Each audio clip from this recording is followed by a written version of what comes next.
So, you want to become mentally strong. Most advice on this topic tells you to wake up at 5 a.m., take cold showers, meditate for 40 minutes, and journal your feelings into a leather-bound notebook like some kind of philosopher king who definitely has nowhere to be. And then you try it for 3 days and quit.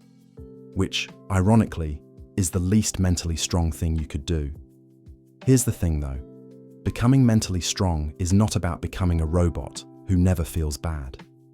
It's not about suppressing every negative emotion until you're basically a malfunctioning vending machine that looks fine on the outside, but internally keeps jamming on the same broken thought. It's about being able to actually function when things go wrong, because things will go wrong. When individuals such as yourself and I express wanting to become mentally stronger, we mean a bunch of different things. We want to stop overthinking everything at 2 a.m. when we should be asleep. We want to stop spiraling every time something mildly bad happens. We want to have the discipline to actually do the things we know we should be doing. And honestly, we want to be the kind of person who seems calm and put together while everyone around them is visibly falling apart. That last one is the real goal. Nobody admits it, but that's the goal. The problem is that most content about mental strength is either a motivational quote someone painted over a mountain sunset, or a 47-step program that costs $300 and requires you to have already been mentally strong enough to sign up for it. So what can you actually do? Let's start with the part nobody talks about enough, which is the fact that your brain genuinely does not know the difference between a real threat and an imaginary one. When you're lying in bed overthinking a conversation from 4 years ago, your nervous system is producing the same stress response as if you were being chased. Crazy how we evolved to survive predators, right? Well, your body didn't get the memo that the lion is now a group chat notification. This is called the stress response, and while it was extremely useful for running away from things with teeth, it is significantly less useful when the thing stressing you out is whether someone thought your joke was weird. The good news is, you can actually train your brain to stop treating everything like a lion. The first thing you need to understand is that mental strength is built through exposure, not avoidance. Every time you avoid something uncomfortable, a difficult conversation, a task you keep putting off, a social situation that makes you nervous, your brain logs that as confirmation that the thing was dangerous. And now you've made it worse. You've basically walked up to your own brain, handed it a clipboard, and said, "Please add this to the list of things we're scared of forever." The opposite is also true. Every time you do the uncomfortable thing anyway, your brain slightly updates its threat assessment. It notices you didn't die. It files that information away.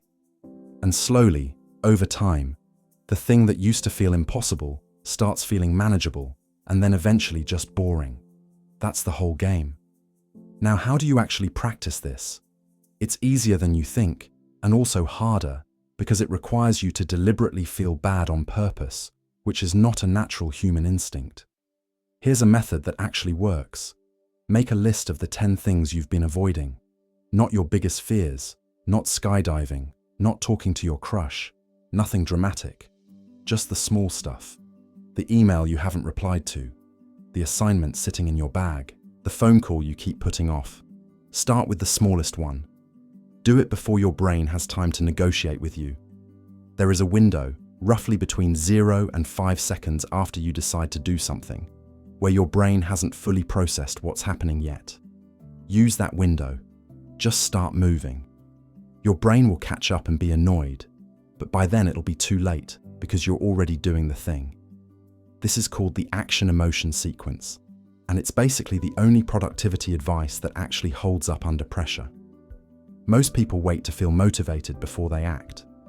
Motivated people act first and feel the motivation show up afterward, somewhere around the 2nd or 3rd minute of doing the thing they were avoiding. Besides, discipline isn't a personality trait some people are born with. It's just the habit of starting before you feel ready. Nobody who has ever done anything difficult felt completely ready first.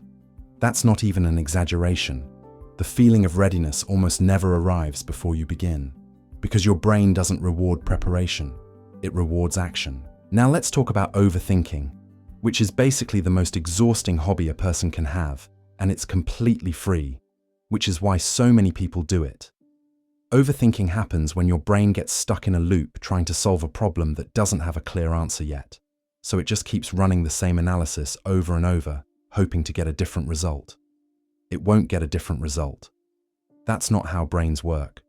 The fix for overthinking is not to think less, because that's like telling someone who hiccups to just stop hiccuping. What actually works is giving your brain a specific task to do instead.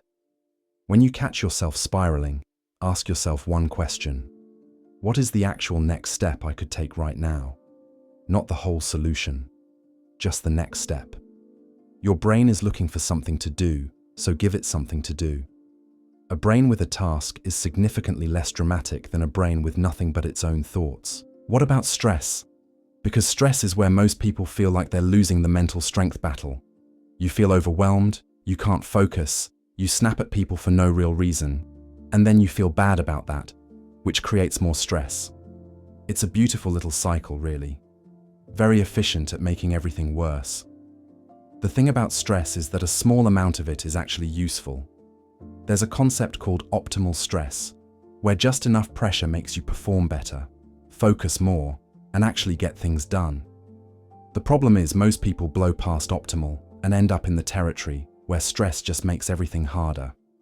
Your working memory shrinks, your decision-making gets worse, you become more reactive and less strategic. The way to manage this is to build what's called a recovery practice, something that reliably brings your nervous system down after it's been activated. And no, doom scrolling for 2 hours doesn't count, even though it feels like rest. It doesn't restore your brain, it just keeps it mildly stimulated while you lie still. Real recovery means doing something that requires almost no mental effort and produces no stress response. Walking works. Sitting outside works. Doing something with your hands works. The brain needs genuine downtime, not just a different screen. Confidence is the last piece, and it might be the most misunderstood one. Most people think confidence is something you either have or you don't, like eye color or the ability to roll your tongue. It's not. Confidence is just accumulated evidence that you can handle things. Every time you do something difficult and survive it, you add one more data point to your brain's file on what you're capable of. Do enough difficult things, and eventually your default assumption shifts from, I probably can't handle this, to, I've handled harder things before, I'll probably be fine. The key is not to wait for the confidence before doing the thing. You don't get confident and then take the risk. You take the risk and then get a little more confident, in that order, every single time. Which means the only way to become the kind of person who seems calm and capable while everyone else is panicking is to have previously been the person who panicked and then figured it out anyway. You build mental strength the same way you build any other kind of strength, by repeatedly doing the thing that requires it, slightly past the point where it's comfortable, and then recovering, and then doing it again. There's no shortcut that skips the part where it's hard. Oprah couldn't give you one. Socrates couldn't give you one. That YouTube video you watched last Tuesday at midnight definitely can't give you one. But the real reason most people never become mentally strong isn't because they can't.